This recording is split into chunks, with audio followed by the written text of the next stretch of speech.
มื้อสุดท้ายแล้วกับการอยู่เชียงใหม่ตอนนี้กำลังจะออกไปกาดจีนยูนานเด้อจ้าเดี๋ยวจะไปหาของกินกัน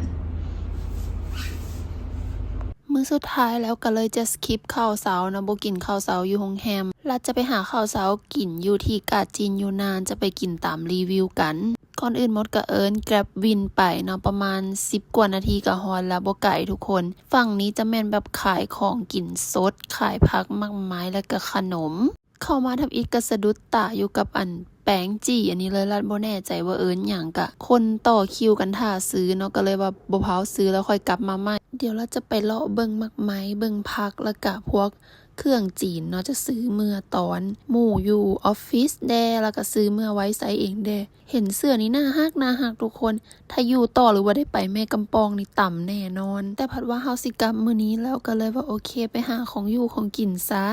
ตลาดแม่นแบ่งออกเป็น2โซนทุกคนโซนที่รัดพามาเลาะก็จะเป็นขายของสดผักมักไม้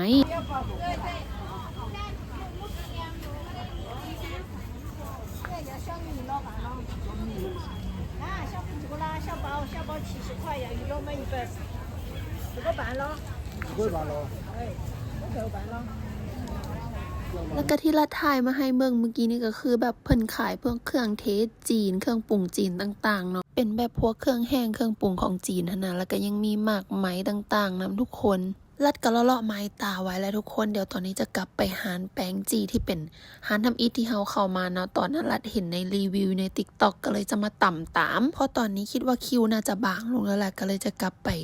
ซื้อมาลองซิมจักอันนึงทุกคนนี่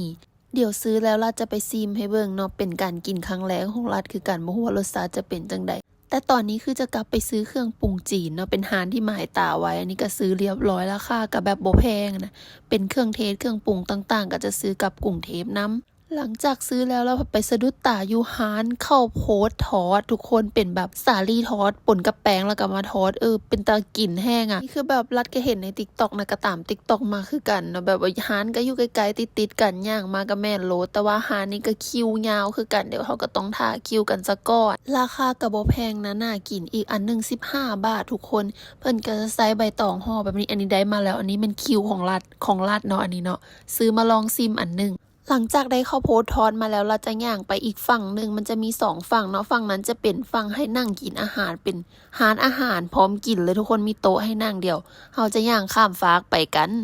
ในโซนอาหารนั้นฉันก็ตั้งใจมากินก๋วยเตี๋ยวจีนมันเป็นอาหารหนึ่งที่แบบฉันเห็นในรีวิวใน TikTok ฉันก็เลยตามมาเขาจะว่าแซ่บกันเลยแบบสั่งมาก่อนถ้วยหนึ่งน่าจะเป็นข้าวแรมฟืนที่มีเส้นแหละแล้วก็ซิมข้าวโพดทอดคือเป็นคนมากินข้าวโพดอยู่แล้วแล้วเอามาทอดแบบนี้คือหวานหอมมันแบบบ่หวานหลายนะแซ่บเลยทุกคนอันนี้มากรันมากอันต่อมาก็คือข้าวแป้งจี้ตัวนี้คือรันบ่แน่ใจว่าเอิ้นหยังแต่ว่ามันจะมีน้ำอ้อยทางในก็ถือว่าใส่ได้อยู่แต่ว่ามักข้าวโพดทอดหลายกว่าคือก่อนหน้านั้นคือกินเบิดละได้ข้าวแลมฟื้นแต่ยังบ่จุใจสั่งก๋วยเตี๋ยวแบบไก่ดำมากินอีกอันนึงเป็นแบบฟีลแบบก๋วยเตี๋ยวจีนที่เอาไก่ดำมาใส่นะทุกคนเป็นถ้วยที่2คือเอาจริงๆบอลาดเป็นคนกินหลายแห้งทุกคน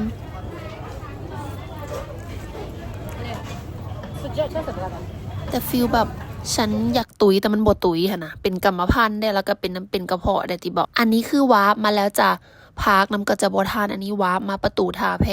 สถานที่สุดท้ายที่เฮาจะมาก่อนจะกลับกรุงเทพ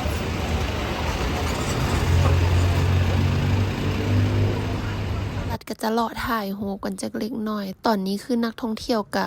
หลายพอสมควรส่วนหลายเขาจะมาถ่ายรูปกับนกอยู่มองนี่ฟีลแบบนกพิราบบินขึ้นแล้วก็ได้วิวประตูท่าแพแบบสวยๆส่วนหลายพอสอจีนก็จะมักเฮ็ดแบบนี้ทุกคนแล้วก็นักท่องเที่ยวอีกหลายๆคนแต่ว่ารัดก็คือเป็นแบบฟิลยานคนหลายก็เลยลบมามุมแบบมุมนี้มุมที่แบบคนน้อยๆถ่ายรูปถ่ายกันสมมาพาควรรัดกับมาแวะคาเฟ่กงกันข้ามกับประตูท่าแพกันซะก่อนเพื่อแบบลบอากาศร้อนนะ คาเฟ่ก็น่าฮักดีเดี๋ยวเราจะเข้าไปสั่งเครื่องดื่มกันแล้วก็ตากแอร์เล็กๆน้อยๆแล้วก็เตรียมเพื่อจะออกไปเช็คเอาท์โรงแรมแล้วก็กลับกรุงเทพกันจ้าทริปเชียงใหม่ครั้งนี้คือแบบม่วนแห้งทุกคนเป็นการมาเที่ยวครั้งแรกแบบโซโล่ทริปครั้งแรกของรัฐเลยแล้วก็มาเชียงใหม่ครั้งแรกนำถือว่ามักแห้งแบบเมืองก็งามเดี๋ยวครั้งหน้ารัฐก็อยากกลับมาอีกแต่ว่าครั้งหน้าอยากไปแม่กำปองทุกคนแบบอยากไปแห้ง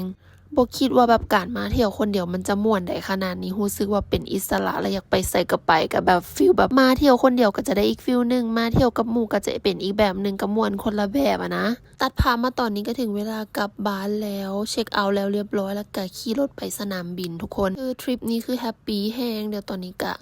ต้องกลับไปกรุงเทพเพื่อไปเฮ็ดเวียกหาเงินแล้วก็ไปเที่ยวต่อวนเวียนลูปกันไปอยู่แบบนี้เนาะนี่รัดก็นั่งแกร็บจากโรงแรมมาสนามบินกระบอกไก่ทุกคนประมาณ20นาที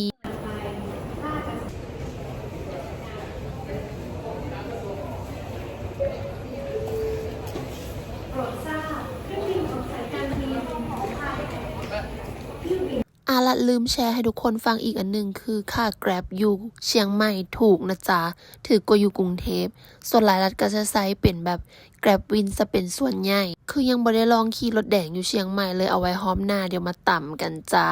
อีกอย่างหนึ่งที่สำคัญคืออาหารการกินกระแซบถือปากรัดแหงทุกคนแถมราคาก็ยังดีอีกเดี๋ยวหอมหน้าจะกลับมาอีกแน่นอนเพราะว่ายังอีกหลายสถานที่ยังบ่ทันไปทั่วและตอนนี้ก็ตัดภาพมาฮอดกรุงเทพแล้วจะฮอดสนามบินสุวรรณภูมิเป็นทีเฮียบห้อยเดี๋ยวรัดก็ต้องออกไปหา Airport Link เพื่อจะไป BTS ต่อแล้วก็กลับบ้านต่ออันนี้ยาวนานแน่นอนจากสุวรรณภูมิเพื่อกลับไปคอนโดทริปเชียงใหม่3 มื้อ 2 คืนของรัดกับเบิดเพียงเท่านี้ขอบใจทุกคนที่เข้ามาเบิ่งและให้กำลังใจเด้อบ๊ายบาย